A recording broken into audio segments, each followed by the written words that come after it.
گەورەترین کێشە و گرفتی بەردەم باخەوان و جووتیاری کوردستان بە تایبەت پارێزگای هەڵەبجە ساغ نەبوونەوەی بەرەمەکانیانە. هەر بۆیە فستیڤاڵ هێنار کە ساڵانە ئەنجام دەدرێت بە دەرفەتێکی زۆر باش دەزانن بۆ فرۆشتنی بەرەمە کشتتوکاڵەکانیان و هەنگاوێکی گەورەیە بۆ بەرەو پێشبردننی ژێرخانی ئابووری سنوورەکە.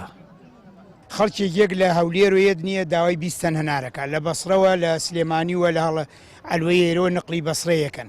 ئەمە هەنار تایبەتە بە هەڵەبجەوە و هەڵەبجە کەشوهەواکەی لەبارە، هەناریش نییە کەشوهەوای لەباری ئەوێت و دوای ئەوە ئێستا تاقی کراوەتەوە لە هەموو عێراقا لە هەڵەبجە باشتر نییە کە هەناری وای لێبێت لە ڕووی حەجموە لە ڕووی ناوەکەی وە کە خۆشترین هەنارە.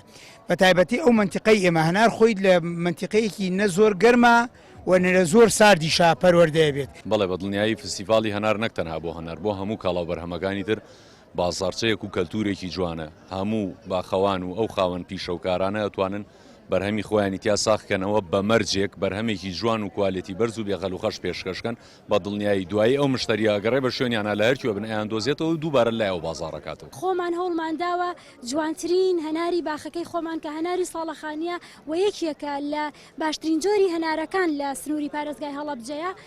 ئەمە وای کردووە کە ئێمە لەبەرەوەی کە خاوەن باخین و دەستی یەکەمین لە هەنارە و لە کڕیار و یا گەشتیارکەیەت هەنارەکە ڕاستەوخۆ لە دەستی یەکەم وەرگێ. ساڵی ڕابردوو بە بڕی ملیارێک و 300 ملیۆن دینار داهات و فرۆش لە فستیڤاڵ هێنارە بووە. چاوەڕوان دەکرێت ئەم ساڵ فرۆشی بەرەمە کشتتوکاڵەکان بە تایبەت هەنار بۆ 2 ملیار دینار بەرز بێتەوە. لەگەڵەوەی فرۆشی هەنار زیاترە بێ ئێستا دەتوانم بڵێم ساڵانە چەندین باخی نوێ لە هەڵەبجە و بەرهێنانەکرێەوە ئەڕوێنرێ و باخەکان زۆرە بن ساڵ بە ساڵ. یعنی جاران خۆتان نەزانە هەڵەبجە کۆمەڵە شوێنمان هەبوو بەناوبانگ بوون بە هەنار. ئێستاوای لاتۆ یەک پارچە هەڵەبجە بوو بە هەنارش.